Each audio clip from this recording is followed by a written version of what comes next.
Assalamualaikum warahmatullahi wabarakatuh. Perkenalkan, nama saya Risnanda Adha, NIM A1C091095. Di sini saya akan mempresentasikan hasil laporan PKL saya yang berjudul Sistem Kerja Panel Surya sebagai salah satu sumber energi pembangkit listrik tenaga hibrid di Desa Poncosari, Serandakan, Bantul, Yogyakarta. Sebelumnya saya berterima kasih kepada dosen pembimbing saya, Bapak Rodiudin STP, MSI, yang telah membimbing dan memotivasi saya dalam menyusun laporan ini.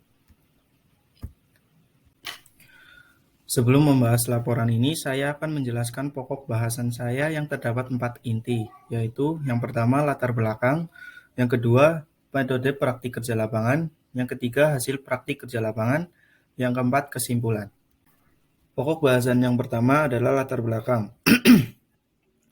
Energi merupakan suatu objek yang dapat berpindah akibat adanya reaksi fundamental. Kini ketersediaan energi di Indonesia semakin berkurang. Energi mempunyai peranan penting bagi sebuah bangsa. Beberapa peranan strategis energi antara lain sumber penerimaan negara, bahan bakar dan bahan baku industri, dan penggerak kegiatan ekonomi dan peranan penting lainnya. Lalu konversi energi. Konversi energi merupakan perubahan bentuk energi dari yang satu menjadi bentuk energi yang lain. Hukum konversi energi mengatakan bahwa energi tidak dapat diciptakan atau dibuat ataupun dimusnahkan, akan tetapi dapat berubah bentuk dari bentuk yang satu ke dalam bentuk yang lain. Selanjutnya tujuan. Yang pertama, mempelajari sistem kerja panel surya untuk menghasilkan energi listrik tenaga hibrid. Yang kedua, mengetahui apa saja alat-alat yang digunakan pada pembangkit listrik tenaga hibrid. Yang ketiga, mengetahui aspek-aspek pengelolaan energi terhadap pengetahuan perkuliahan teknik pertanian. Lalu manfaat yang pertama adalah penambahan pengetahuan tentang sistem kerja panel surya untuk menghasilkan tenaga hibrid di PLTH Bayu Baru. Yang kedua, menambah pengalaman dan wawasan tentang penerimaan ilmu, pengetahuan, dan perkuliahan di kampus dalam lingkungan kerja nyata di PLTH Bayu Baru. Yang ketiga, menambah pengalaman kerja dan berlatih bersosialisasi dengan karyawan, masyarakat, dan mahasiswa lainnya di sekitar PLTH Bayu Baru. Pokok bahasan selanjutnya adalah metodologi. Yang pertama, tempat dan waktu. Tempatnya di pembangkit listrik tenaga hibrid PLTH Bayu Baru, Bantul, Yogyakarta. Dan dilaksanakan pada bulan Januari sampai Februari selama 25 hari kerja. Yang kedua, materi dan pelaksanaannya. Mempelajari sistem kerja panel surya sebagai salah sumber tenaga pembangkit listrik hibrid yang berkombinasi dengan tenaga bayu atau angin dan menghasilkan listrik.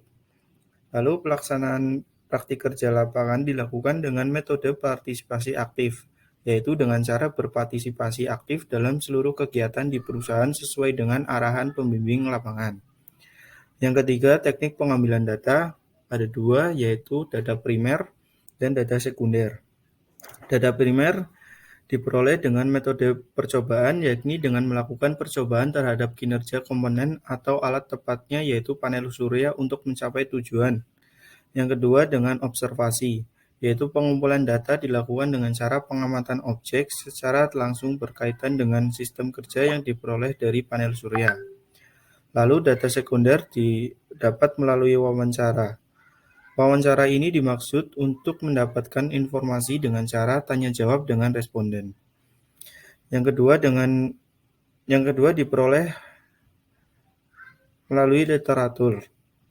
Diperoleh dari buku, arsip, atau dokumen yang berada di Dinas Pertanian yang bersangkutan, jurnal, dan sumber lain yang berhubungan dengan materi panel surya sebagai salah satu sumber energi pembangkit listrik tenaga hibrid atau catatan yang telah ada di PLTH Pantai Baru. Lalu pokok pembahasan yang ketiga adalah hasil dan pembahasan. Hasil dan pembahasan ada dua, yaitu gambaran umum tentang PLTH Bayu Baru dan sistem kerja panel surya pada pembangkit listrik tenaga hibrid atau PLTH. Yang pertama, gambaran umum PLTH. Pembangkit listrik tenaga hibrid atau PLTH terbentuk dari evaluasi proyek percobaan yang dipimpin oleh Kementerian Riset dan instansi yang lain meliputi Lembaga Penerbangan dan Antariksa Nasional atau LAPAN, Kementerian Kelautan dan Perikanan (KKP), Kementerian Riset dan Teknologi, Pemkab Bantul, Universitas Gadjah Mada, Ewin Energi dan komunitas ilmuwan dan Ahli Teknologi Indonesia pada tahun 2007. Setahun kemudian, Pandensimo dilakukan uji kelayakan tentang sistem tenaga hybrid. Akhirnya sistem ini dibangun pada tanggal 27 Juli 2010 ditandai dengan Memorandum of Understanding atau MOU antara Kementerian Riset dan Teknologi, Pemkab Bantul, Lapan, dan UGM. Lalu sistem kerja panel surya. Yang pertama, cara kerja pembangkit listrik tenaga surya, yaitu panel surya mengkonversi panas sinar matahari menjadi listrik. Listrik dari panel surya diteruskan ke charging control. Charging control meregulasi tegangan yang akan diinput ke inverter. Output dari charging control tidak seluruhnya diteruskan ke inverter, akan tetapi sebagian digunakan untuk mengisi baterai. Tegangan arus searah atau DC yang masuk ke inverter akan dirubah menjadi arus bolak-balik atau AC. Tegangan yang telah diubah menjadi listrik AC kemudian disalurkan ke beban. Lalu yang kedua adalah alur konversi energi matahari menjadi energi listrik. Alur konversi energi listrik sel surya pada saat siang hari, modul surya atau panel surya menerima cahaya matahari yang kemudian diubah menjadi listrik melalui proses fotovoltaik. Tetapi pada saat malam hari, fotosel tidak menghasilkan energi listrik. Maka energi listrik diambil oleh baterai atau aki. Energi listrik yang dihasilkan oleh modul surya dapat langsung disalurkan. Alat-alat yang digunakan pada pembangkit listrik tenaga hybrid, khususnya pada pembangkit listrik tenaga surya, yang pertama adalah panel surya. Sel surya merupakan sebuah perangkat yang mengubah energi sinar matahari menjadi energi listrik dengan proses efek voltaik, oleh karenanya dinamakan juga sel voltaik atau PV. Panel surya ini terdapat 3 jenis, yaitu monokristalin, polikristalin, dan thin film fotovoltaik. Yang kedua adalah panel kombiner. Panel kombiner merupakan panel listrik yang mengintegrasikan beberapa panel surya yang berfungsi sebagai tempat pertemuan dari beberapa koneksi serial dari modul surya secara paralel. Yang ketiga adalah solar charge controller. Solar charge controller adalah salah satu komponen di dalam sistem pembangkit listrik tenaga surya. Berfungsi sebagai pengatur arus listrik baik terhadap arus yang masuk dari panel surya maupun arus beban keluar atau digunakan. Lalu alat selanjutnya adalah panel baterai. Panel baterai sama halnya dengan panel kombiner yang merupakan panel listrik yang mengintegrasikan beberapa panel surya. Lalu baterai. Baterai adalah alat yang digunakan untuk menyimpan muatan listrik. Jadi pada saat sel surya mengkonversikan energi cahaya matahari menjadi energi listrik tersebut kemudian disimpan pada baterai yang kemudian akan digunakan. Lalu alat selanjutnya adalah inverter.